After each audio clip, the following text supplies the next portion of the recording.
Soco Matinal de noite, seu programa de macroeconomia, geopolítica e mercado financeiro no YouTube, também no Spotify, SoundCloud, Ares e Forshare de todos os... As Enfim. mídias sociais. Superávit da balança comercial brasileira em novembro, cai 20% em relação ali ao ano de 23. Ações da Eletrobras, você aí, acionista da Eletrobras. As ações dispararam aí com o avanço das negociações da empresa com o governo. Bitcoin finalmente superou US$ 100.000 pela primeira vez na história desse país. Nunca duvidei. Bitcoin aí a R$ 600.000 quase, então US$ 100.000 aí após o Donald Trump indicar Paul Atkins para comandar o órgão regulador de mercados financeiros. Já na França, a gente tem aí o que acontece com a segunda maior economia da zona do euro após a oposição derrubar o governo. Então a brincadeirinha ali do Emmanuel Macron durou uns 3 meses só, a jogada política não conseguiu, derrubaram nosso querido Macron. Então essas são as principais notícias e temos várias outras aqui no Soco Matinal de Noite. Hoje ao meu lado eu tenho pessoas aqui que eu tenho Eu tenho. Então, Douglas Ribeiro. Boa noite a todos. Boa noite, Manuel. Boa Boa noite, Boa Edson noite. noite. e Lucas também. E você de casa. Boa noite. Boa noite também do Emanuel Neto. Só fazendo uma ressalva, não foi o Macron, foi o ministro dele. A gente vai trazer mais detalhes. Ah, Porque o chama. Macron ainda vai demorar um pouco, Isso talvez. aí. Mas pra derrubar o Macron Falei tem bosta. até comunhão da direita com a esquerda. Eu nunca Já vi pensou isso. nisso? Isso é loucura, hein? Eu nunca vi isso. Mas boa noite, Edson. Boa noite, pra Douglas. você. Boa noite, senhoras e senhores. Boa noite, Lucas. E bom dia, Melbourne. Irã Tio Hudson, Xandai. nosso querido Irã Hudson aí. Um abraço. E o Lucas agora voltou aí da cirurgia, da reversão de vasectomia, tá aqui firme e forte. Como é que foi sua manhã, Lucas? Cara, foi tranquilo, mas você sabe que 19 é o horário, né? Então vamos rápido aqui. A Então gente tem que vambora. acelerar para fins de aumentar a família do Lucas. E aí, conto com a colaboração dos meus nobres guerreiros Vamos. aqui. Vamos seguindo aqui com o programa, com os índices, né? Então vamos lá, a gente mudou de horário, mas a tradição continua a mesma, né? Sempre. A gente colocou que os índices do Ibovespa, né, o Ibovespa teve uma recuperação ali de 1,28%, chegando a mais de 127,7 mil pontos. O IFIX teve uma queda de 2%, então foi impactado ali também por ruídos de política também, economia, e tem muitos fundos imobiliários também muito descontados. Então essa queda também foi um pouco diferente do Ibovespa, mas existe também oportunidades nessa classe de ativo. Na parte dos Estados Unidos, na manhã estava subindo, mas aí eu peguei os dados aqui do fechamento, eu percebi que todos os índices estão caindo, principalmente aqui o Dow Jones caindo menos 0,40 e também o Nasdaq menos 0,23. As notícias que eu trago também é muito em relação ali que os investidores estão aguardando o relatório de emprego, que é o famoso payroll, que vai ali trazer, né, as informações de geração de emprego nas áreas urbanas, porque isso aqui pode de alguma forma alterar ali a política monetária do nosso querido Fed. E também se tem uma expectativa ali de um corte de juros ali de algo em torno de 0,25 pontos percentuais. A probabilidade é algo em torno de 78% que o mercado já tem projetado. Na parte da Ásia Pacífica, a gente tem a maioria dos índices subindo, exceto aqui a parte da Bolsa de Hong Kong caindo menos 0,92 e também a Coreia do Sul menos 0,90. Se a gente for pegar aqui questões do que estava envolvendo mesmo essas oscilações na Bolsa da Ásia Pacífica, é muito por questões de turbulência política e também questões ali de economia. A gente sabe que na Coreia do Sul, a gente até trouxe mesmo notícias ontem que estava uma turbulência econômica também, política também no país, e de alguma forma isso também trouxe um reflexo um pouco negativo ali na Coreia do Sul. Mas, de todo modo, a bolsa ali da China e também do Japão conseguiu se recuperar nas últimas semanas, então isso aqui também teve um reflexo um pouco mais positivo. Na parte da Europa, a gente tem todos os índices subindo. Queria colocar um destaque maior aqui na Bolsa da Itália, subindo 1,59, na verdade fechando, né, 1,59. E também a Bolsa da Alemanha fechando também a 0,63 positivo. Se a gente for pegar aqui questões mesmo das informações que tem impactado um pouco, o mercado aqui, a Bolsa da França conseguiu se recuperar e foi muito ali depois da queda do primeiro-ministro Michel Barnier, que teve, você vê, ele conseguiu ter problema com a direita e com a esquerda, então assim, foi muito odiado ali por todas as ideologias. Um E ambidestro de problemas. exatamente. E assim, a saída dele aliviou também o mercado ali na França. Na parte de commodities, a gente teve o fechamento do WTI subindo 0,18%, chegando a 68,66 dólares o barril. Na mesma dinâmica também, a tendência positiva, o Brent subindo aqui 0,10%, chegando a 72,39 dólares o barril. E o minério de ferro, a última negociação dele também teve queda ali de 1,17, chegando a 110,21 dólares. E concluindo aqui, chegando na parte de moedas e criptos, a gente teve uma queda ali do dólar de 1,05, chegando a R$ 5,98 a última vez que a gente pegou esse dado. O euro também teve uma tendência de queda ali de 0,57, chegando a R$ 6,31. E o Bitcoin também, quando eu estava pegando dados, ainda estava na casa ali de mais de 100 mil dólares, mas como ele é muito volátil, provavelmente na hora que sair o vídeo pode ter alguma alteração aqui dos valores, mas chegando a 102,751 mil dólares. Maravilha aí. Começamos então agora as notícias internacionais, né? Com o Manuel trazendo aqui informações sobre o Bitcoin. Bitcoin aí que superou 100 mil dólares após Donald Trump indicar um novo comandante do órgão regulador do mercado financeiro nos Estados Unidos da América. Trazendo alegria pro mercado, né? O Que Donald Trump é alegria pura.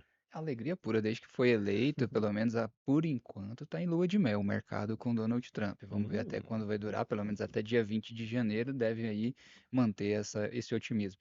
Então, na parte do Bitcoin, por que que ele está subindo aí expressivamente e rompeu aquela barreira ali dos 100 mil, chegou a tocar no 102 mil, conforme o Douglas falou, devido principalmente aí à mudança na SEC, que é como se fosse a CVM nossa aqui, só que lá nos Estados Unidos. Então, tirou uma pessoa que era mais voltada para o protecionismo, que era contra ali, principalmente criptoativos, e colocou o Paul Ethics, que é uma pessoa mais voltada ali para flexibilidade, desregulamentação do setor, que mais voltada para inovação. Então, por isso o Bitcoin chegou a bater aí 2 trilhões de valor de mercado, ou market cap, e o criptoativo no total, todas as criptomoedas chegando aí a 3,87 trilhões, que o Ethereum também foi nessa onda aí da valorização do Bitcoin, acabou subindo aí 5,7 ao longo aí da máxima do dia. É claro que criptoativo não tem, é como ações, que é sempre negociada ali em horários fixos, né? É 24 horas, é full time,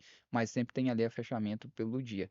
E um histórico, um pequeno histórico aí do Ethics é que desde 2002 até 2008, ele foi um dos membros ali do SEC. Ele sempre foi voltado aí para a desregulamentação e para o incentivo, e um pouco diferente do seu antecessor, que era ali o Gensler, né? Que agora eu não lembro mais o nome dele, mas eu acho que era o Gensler ali, que era uma pessoa mais voltada para o protecionismo, era contra criptoativos, gostava mais ali de ter burocracia. Então, com essa indicação, você tem ali um mercado mais favorável para criptoativos. Então, com a desregulamentação não somente do setor de criptoativos, como de outros setores ali, principalmente também com a indicação de um outro nome ali para a parte de antitrust, então isso acaba gerando ali um cenário positivo, tanto para criptoativos como também barrando o monopólio, principalmente das big techs, que é também um dos pontos ali que o Donald Trump falou que quer coagir. É isso aí. E agora outra notícia envolve a França, né? E aí, para a gente entender essa notícia, a gente tem que entender como funciona o sistema ali da França. Diferente do Brasil, onde a gente tem um presidencialismo, onde a figura do chefe de Estado e chefe de governo são a mesma pessoa, que hoje é o nosso querido presidente Lula, a gente tem ali uma dicotomia entre essas duas funções. Tem o presidente de Estado, o fugiu da minha cabeça. O chefe de Estado e o chefe de governo. Sendo ali o chefe de Estado hoje, o nosso querido Emmanuel Macron, e o chefe de governo, o primeiro-ministro, né? Onde ele colocou ali o Michel Barnier. Só que ele durou 3 meses só no poder, porque a esquerda e a direita se juntou ali e colocou uma moção de desconfiança. Eu adorei esse nome, moção de desconfiança. Eu desconfio de você, vou fazer uma moção para desconfiar de você. E assim houve a queda aí do primeiro-ministro indicado pelo Emmanuel Macron. E assim, pô, tá a mesma coisa que um sobrinho herdeiro na empresa de um tio. Durou 3 mesinhos ali, não deu nada e foi embora. Isso mostra um enfraquecimento muito grande do centro ali na França, visto que tanto a esquerda quanto a direita se posicionou favorável a essa moção de desconfiança. Não, exatamente, a duração foi muito curta, se a gente for pegar aqui, foi apenas 3 meses, então desde do início ali da Quinta República da França, que iniciou ali em 1958, foi a primeira vez que teve uma quebra ali do primeiro-ministro também com o parlamento. E isso aconteceu devido ali a mudanças que ele queria fazer, ele até tentou trocar ali os poderes constitucionais especiais para aprovar um projeto de lei de orçamento de previdência social. A gente sabe que esse é um tema um pouco mais delicado, então, como ele é muito popular, ele tem a união da maioria das ideologias, tanto de direita, de esquerda, porque é um projeto popular, vamos mudar ali questões de previdência, então isso de alguma forma pode perder também votos populares, então todos os parlamentares têm interesse nessas pautas. E qual que é o contexto mesmo da queda? Da queda que ele teve ali do parlamento. A gente sabe que a França tem passado por maiores dificuldades ali econômicas. Se a gente for pegar aqui os déficits fiscais da França, é algo em torno de 6,1% do PIB. É até superior ao que tem ali na União Europeia, que tem ali uma meta ali de pelo menos 3%. Então, no caso, a França já estava com o dobro acima dessa meta. E isso aqui também, de alguma forma, traz consequências negativas até para o próprio Emmanuel Macron. Na própria notícia diz que tem um risco ali de instabilidade política e que ele pode também se renunciar, então pode ter novas eleições é, pode ter eleições assim mais rápido do que antes de 2027, que é algo que eu não acredito. Eu acredito mesmo que ele vai colocar algum nome ali para ser o novo primeiro-ministro, porque você não pode aprovar um orçamento público com uma figura como se fosse interina. Você precisa fazer um orçamento de emergência, aí você também tem uma brecha ali dentro da legislação francesa. Mas para a figura do Macron, ele não quer passar essa desconfiança também econômica e política, e ele está no meio de uma negociação muito importante, que é o Mercosul, né? Então, mostra estabilidade dentro do próprio país, é algo muito ruim para ele na figura do Macron. Então, isso pode, de alguma forma, impactar ali negativamente. E, assim, como eu tinha falado anteriormente nos índices, o mercado conseguiu ali ter uma recuperação temporária, tanto das ações como também os títulos de renda fixa, os juros futuros também franceses, mas isso também mostra de alguma forma que o Macron tem perdido muita força ali na parte do parlamento. Não é a primeira vez que ele tenta utilizar ali movimentos políticos, né? No início desse ano a gente viu que teve períodos ali de instabilidade política também dentro da França e realmente começou essa nova dinâmica ali, agora perdendo o primeiro-ministro com só 3 meses de trabalho. Então isso é ruim aí para a imagem política do Emmanuel Tá Macron. aparecendo aí técnico de Vasco. Voltamos agora aqui com as notícias nacionais. A gente tem um superávit na balança comercial brasileira aí, em novembro, caindo 20% em relação a 23. O que é o superávit da balança comercial, Douglas Ribeiro? Bom, é quando você tem mais, você vende mais do que importa. Então você tem a relação de exportação menos importação. Então quando você tem uma exportação maior, você teve ali um superávit da balança comercial. E quando você tem maior importação, você tem um déficit comercial ali. A gente poderia chamar de entrada e saída? Isso, Chama. entrada e saída. Só que isso é interessante porque países emergentes, por exemplo, países em desenvolvimento como o Brasil, é natural que você tenha maior exportação. Superávit maior. Uhum. Agora, quando você pega mais países já desenvolvidos, por exemplo, Estados Unidos teve um déficit comercial muito importante ali. A gente até estava falando isso mais cedo, eu e o Manuel, então isso preocupa um pouquinho também os países. Teve uma queda lá nos Estados Unidos, apesar dele ter reduzido o déficit, mas ainda é algo preocupante, principalmente quando a gente olha para a questão ali de implementação de tarifas de importação do Trump. Então, isso é uma dinâmica. Por exemplo, você vê no Brasil agora que teve uma dinâmica um pouco pior em relação ao ano de 2023, no mesmo período ali, mas isso é algo que está muito voltado ali pelo setor cíclico também, principalmente do agronegócio ali, que teve a exportação sendo reduzida, e outros setores ali, como de indústria, até que teve um crescimento na parte de exportação. E importação já foi o cenário meio que inverso, que foi o agronegócio que acabou puxando, principalmente a agroindústria, que teve ali mais insumos entrando, principalmente que está num momento aí de safra, né, de plantio, então isso acaba favorecendo aí positivamente. Quando você vai olhar ali em relação ao anualizado, no acumulado do ano, você vê que a queda foi até um pouco maior, foi de 22%, chegando ali a um superávit ainda de 69,86%, ainda é positivo, mas uma redução em relação ali ao total do ano de 2023 até novembro. Então isso é algo aí que a gente vê essa dinâmica que para o Brasil é um pouco negativo porque o Brasil é extremamente dependente de exportações. Então a gente vê que mesmo no movimento agora de um dólar mais aquecido, você vê aí que uma balança comercial não está tão favorável. Mesmo assim, os dados ainda são positivos, mas quando a gente faz uma comparação com dados anteriores, ainda tem aí uma dinâmica um pouco negativa nesse ponto. Como eu tinha dito, a parte de indústria de transformação foi o ponto positivo na parte de exportação, isso aí gerou uma assertividade, e na parte ali de importação, a gente teve aí principalmente para a agroindústria e também para a indústria extrativa, que teve ali também bastante dinâmica aí na parte de importação. E os principais parceiros ali do Brasil em relação à exportação foi China, Hong Kong e Macau, nesse período aí, só que a Ásia ela acabou caindo ali cerca de 19,24% nesse período, enquanto enquanto esses outros 3 países que eu falei, China, Hong Kong e Macau, caíram 31,3%. Na contramão disso, América do Sul teve um aumento aí de 9,94%, Europa 23,71%, só que a Europa é um volume um pouco menor do que esses outros parceiros. Mas mesmo assim, ao longo aí desse ano, deve fechar em 2024 aí com superávit de 70,4 bilhões, que é um baita de um número, mas só que provavelmente vai ser inferior aí a 2023. Exatamente. Agora vamos para outra notícia nacional que envolve a Eletrobras. A Eletrobras avançou aí, potencialmente com aquela ação que o governo move contra ela, questionando ali uma privatização. E com esse avanço nas negociações, as ações, né, da Petrobras, da Eletrobras subiram bastante hoje. Por volta das 11h30 da manhã, né, as ações ordinárias ali, as ON da Eletrobras.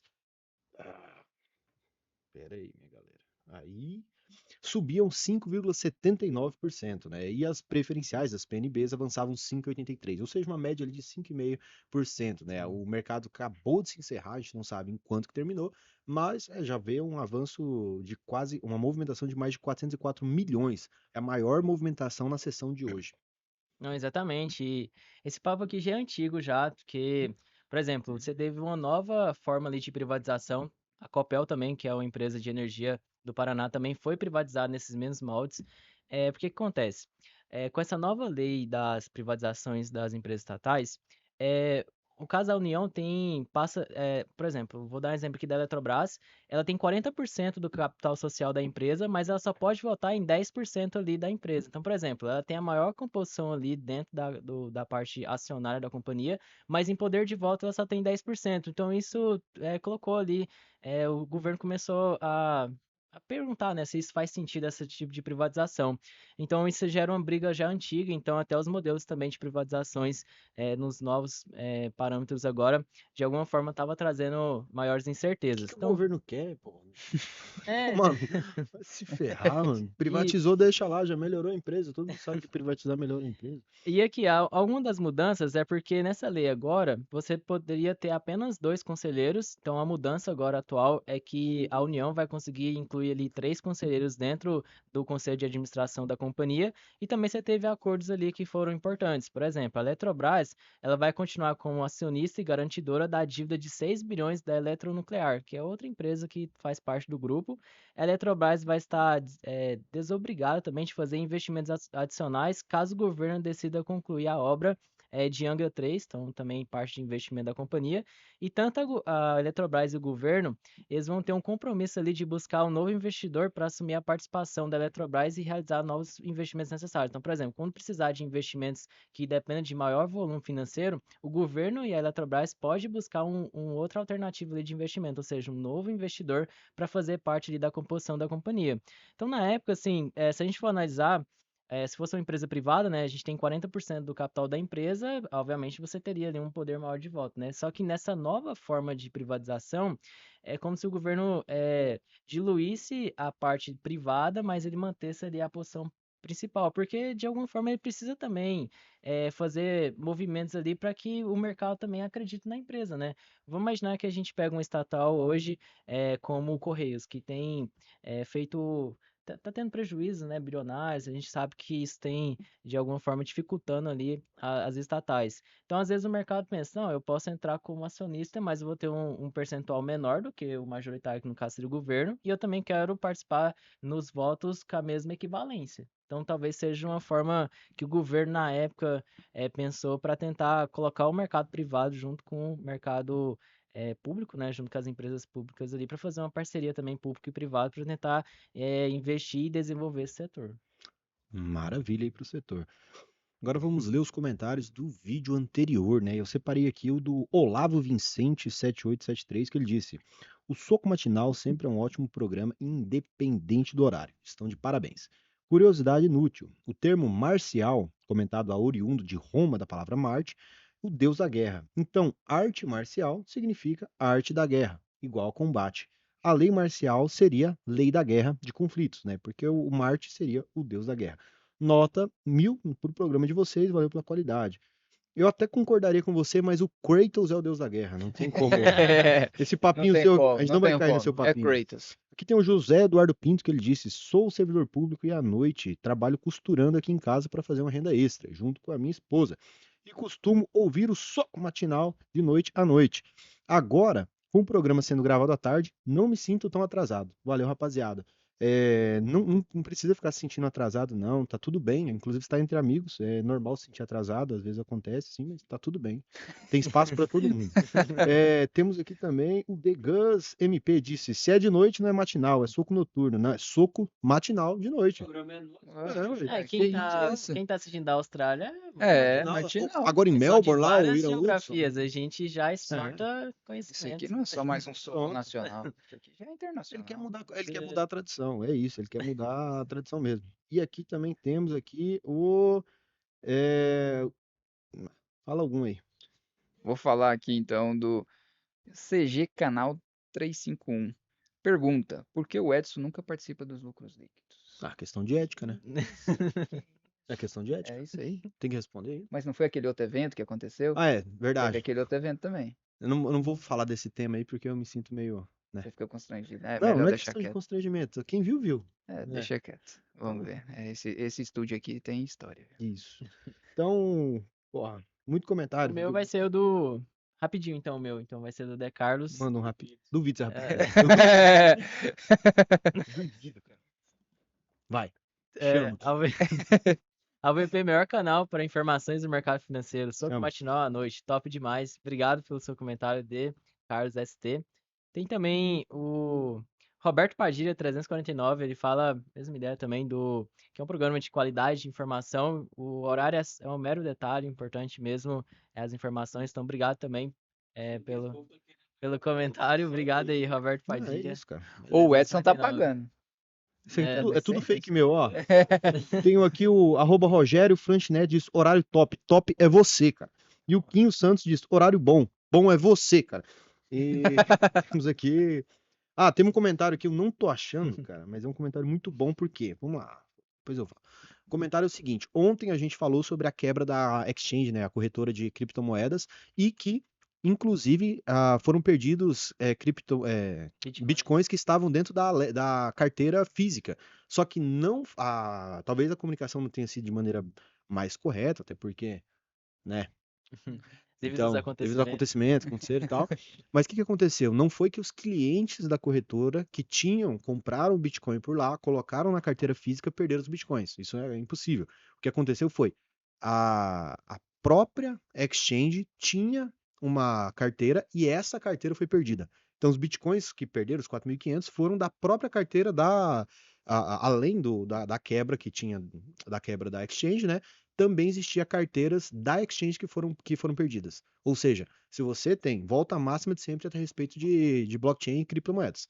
Se você comprou uma criptomoeda, você comprou e, por, sei lá, mercado Bitcoin, Binance, agente, qualquer coisa, você comprou, você tem que transferir imediatamente para uma carteira física sua. Somente assim, com as suas chaves, as moedas serão realmente suas. Então, não existe uma forma de algo que está dentro da sua carteira física ser perdido, roubado. É essa a segurança maior do Bitcoin. Inclusive, se isso acontecesse, ruiria todo o sistema de Bitcoin. Então, não faz sentido. Então, é só uma explicação, porque ontem talvez tenha ficado mal entendido isso aí. É um problema também que você tem que ter com isso aí, que deve ter acontecido também com a corretora, é porque quando você não consegue recuperar essa carteira devido a você perder as chaves ali, aí realmente é uma forma que acabou mesmo. Aí acabou. Mas assim, quando você tirou ali do ambiente de uma corretora, colocou ali dentro da sua wallet e você guardou ela ali, você não corre mais nenhum risco, a não ser de alguém vir ali extraviar isso de você, tirar, roubar fisicamente mesmo. Mas não tem como você, a corretora quebrou, o que eu faço agora com esses criptativos? Não, ali tem um código que em qualquer outra corretora você consegue fazer o upload dessas criptomoedas que você tem e você consegue vender elas, negociar normalmente. Achei aqui a pergunta. Bipolarizado 4304. Boa pergunta e boa observação. Eu não entendi uma coisa. Se não são suas chaves, não são suas moedas, no caso deles contados, vazaram as chaves, de que adianta ter as chaves? Então foi explicado aí para você, uma retratação aí. Não que a gente tenha falado errado, porque a gente nunca erra. mas é bom voltar atrás para explicar melhor o que a gente tenha dito. Mas é porque acho que ficou mal entendido. Parece que os clientes perderam, mas a corretora perdeu a própria Porque carteira. senão isso ia abalar muito o mercado Acabou. cripto, né? Aí Sim, acabou a segurança de todo mundo. acabou. É isso. Então é isso. A única forma de você realmente estar seguro com criptomoedas é você colocar todas as criptomoedas em uma carteira física e treinar jiu-jitsu, porque aí ninguém rouba a sua carteira. Ponto. E andar armado. Ande armado. São 38. Isso. Então vamos agora para as notícias não tão irrelevantes aqui do programa. A gente começa com a Disney, né, que aumenta o dividendo em 33% após o lucro no streaming. Aí sim, hein? Chama no streaming. Exatamente. Então, o aumento de dividendo da Disney aí, né, a Walt Disney. Vou até dar um adendo aqui, né? Só um adendo. Permitem as aspas aqui? Sim, te dá. Vocês já pararam para pensar que todos os Walt Disney, Walt Disney, ó. Vamos lá. Todo Walt Disney é da mesma, derivado do. mas é todo Walt Disney é um cara de 50 anos mais ou menos, que é derivado da época que todo mundo escutava o Walt Disney. Oh, Walt Disney não é um nome brasileiro. Tem vários nomes, mas tem vários, ó, Lady Anne. Quem que é Lady Anne? É Lady Anne. Pô, tem o David, é David. As pessoas só vão abrasileirando o nome, cara. Ó, Michael. Michael não é um nome brasileiro. Michael, aí coloca Michael, pô. Aí. A princesa Diane. Diane, Lady Anne. Pô, tem um monte. Diane. Então você vai abrasileirando. E pra mim o Walt Disney é o melhor, porque aí tem um monte de Walt Disney na mesma época, assim, ó. Sabe? Pô, sensacional. Então, se você é um Walt Disney aí, comenta aí pra gente. Pô, então é isso. Falando sobre nomes, né? Inclusive, a gente tava discutindo aqui uma questão antes do programa, né? E o Douglas, né? O Douglas disse antes do programa aqui que se ele pudesse dar uma dica pro filho dele, o único conselho de pai que ele daria era nunca se envolver com a mulher que tem Y no nome. Perguntem nos comentários por que ao Douglas. Manda um direct lá. Manda um direct. E se você aí é uma mulher e tem Y no nome, já desconsidera o Douglas, questão de ética.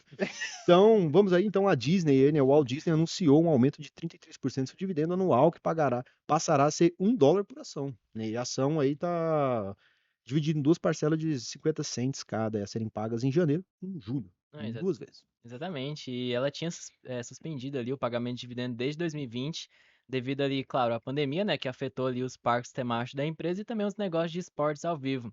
Na época, até a Disney tinha feito ali a compra da Fox.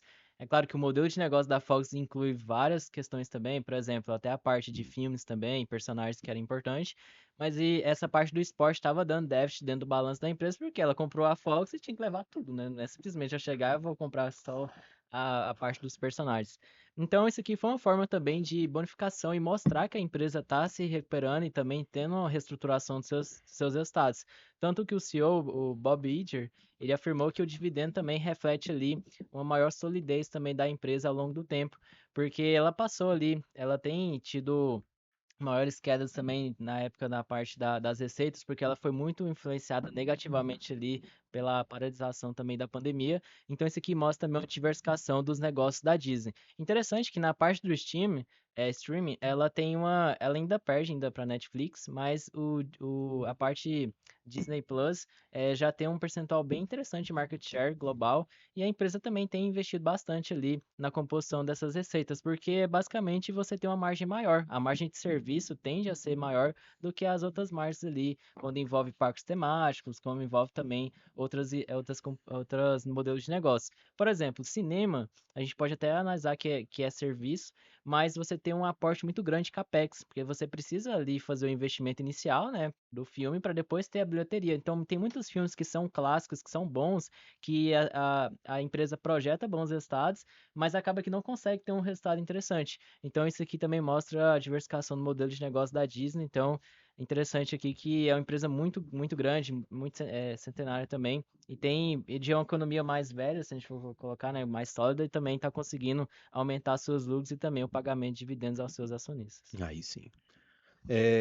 Agora vamos para a última notícia, não tão irrelevante. O Manuel vai trazer aqui a respeito dos pedidos de seguro-desemprego ali nos Estados Unidos, que vieram nessa semana com uma alta aí de 9 mil pedidos em relação à semana passada. A gente está falando aí de 224 mil pedidos em uma semana de seguro-desemprego. É o mais alto em 6 semanas, né? Esse registro foi muito importante, e provavelmente também com o dado de amanhã do Jones, você vai acabar tendo aí um cenário e talvez também um indicativo, porque daqui 2 semanas o Jerome Powell, que é o presidente do Fed ali, ele vai estar divulgando aí a próxima decisão da política monetária.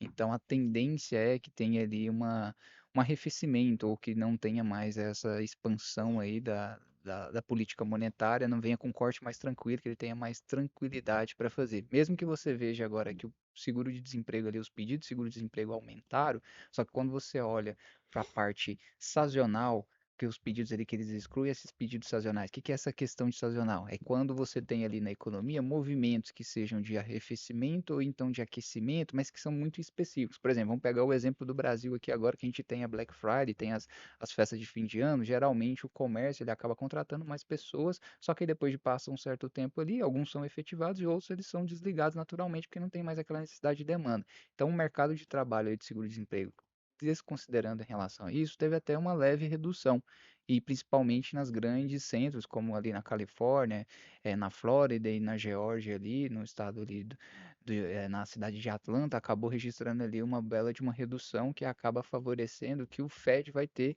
um movimento agora mais tranquilo, para ele tomar a decisão da política monetária com mais calma, visto que a economia, pelo menos nesse primeiro momento, com esses dados do mercado de trabalho, não está tão arrefecida agora, ou não está tão declinante como pensava que estaria quando o Fed começou aquele primeiro corte de 0,50 que pegou todo mundo, vamos dizer assim, de surpresa, porque todo mundo esperava que seria só um primeiro corte de 0,5, mas foi de 0,50. Então, quando isso aconteceu, o mercado estava esperando que o mercado de trabalho já estava enfraquecido e que a economia americana já estava mais enfraquecida que esperava. Então, agora, com essa divulgação desse dado, o Fed provavelmente vai ter um pouco mais de tranquilidade, que foi até que o Douglas trouxe na hora que ele foi trazer ali a análise dos índices, que vai ter um pouco mais de tranquilidade, vai poder conduzir a política monetária aí com mais calma e poder cortar de forma paulatina para saber quais que são os próximos movimentos ali ao longo de 2025. Maravilha. Então essas foram as notícias aqui do Soco Matinal. Para o recado final, quero fazer um desafio. O que vocês acham? Faça o Vocês abrem- desafio. Você abre o desafio? Tá desafiado. Tá desafiado? desafiado. Chama Então, no desafio. eu chamo no desafio agora Douglas Ribeiro. Explica aí um recado final que envolva Bradesco, filosofia e também Seu Jorge na música. Vai lá. Nossa, muita informação na minha cabeça. Vai lá. Você só quem é seu Jorge? Sei, que isso? Que isso, pai. Doutor Não. da música. Da música. É aquele ator, pô. Aquele ator. Ele é ator mesmo. Ele também é ator. E pior Mal que sabe, mas a carreira de Seu Jorge como ator é muito boa. Vai lá, pode falar a sua Olha, eu curiosidade. não consigo relacionar assim, mas eu sei que ambos são bons. Já é uma E Seu relação. Jorge é uma relação. Seu Jorge é bom. Eu falo bom porque quem foi acionista historicamente do Bradesco hoje tá um pouquinho difícil aí, né? Mas a gente considera que vai ainda melhorar, que foi um banco. Vou dar aqui uma curiosidade, duas curiosidades, na verdade. Isso mais de rentabilidade. Em 2008, na verdade, teve uma publicação de uma revista que chama The Banker, que ela considerou o Bradesco o mais rentável do mundo na época, tanto por rentabilidade no ROI, também por margem líquida, e também mostrou ali a gestão de risco e também liquidez financeira do Bradesco, né? Você já era ex-trabalhador também ex-funcionário do esse funcionário. Bradesco, né? Mano, sabe o quanto era essa parte de risco também era importante do banco. Depois começou, talvez, ali pegar uns créditos mais complicados ali, né? E Perdeu a mão. acaba que Perdeu a mão aumentou na. a inadimplência, mas o Bradesco sempre historicamente foi um banco rentável. Mas a curiosidade mais interessante é que em 1990 o Bradesco se destacou por inaugurar as primeiras agências 24 horas. Então ele tinha esse braço de inovação também do Bradesco. Então é só mesmo essas curiosidades que ele teve essa parte pioneira mesmo na implementação desse novo conceito de caixa de 24 horas e também foi um banco mais rentável ali em 2008, na verdade o ano fiscal 2008, mas ela foi reconhecida em 2009, depois que terminou o ano fiscal. Então você que é acionista de Bradesco, isso é algo mais histórico também. Então o Soco Matinal é curiosidade também, história de empresas aí. É isso aí. Curiosidades. Então, seguimos. Então, maravilha. Seguimos. Finalizamos. Quer dar um oi para Seguimos para onde? Agora a gente tem um lançamento dos líderes lá dentro da Moscate, que é a nossa charutaria. A gente vai fazer agora uma live, 7 pessoas no canal Investidor Sardinha, 7 horas da Inauguração. noite. Quem quiser ir para lá, vamos para lá. Pra quem tava preocupado com o vídeo do dia, que não tinha não sei. Surprise, motherfucker. Mas sempre tem. Sempre Soco matinal nunca falta. A gente já gravou na sala de reunião. Já. É. Aqui já alagou e já teve Já soco. alagou e a gente teve soco. Nunca na história desse país a gente faltou. Então é isso. E hoje o Vitão, curiosidade, ele fez uma pegadinha com o Matheus. E você vê como é o comprometimento do Matheus, de toda a equipe. O Matheus falou e já foi procurando o Douglas, falou, vamos fazer o soco no Instagram. Olha aí, Porque só pra o você Vitão ver. falou que não ia ter espaço, não ia ter agenda aqui no estúdio para fazer o soco. É. Aí foi. Então a gente Então, nunca deixa vocês nunca aí sem deixa. informação. A nossa prioridade é vocês, porque nós somos amigos da comunidade.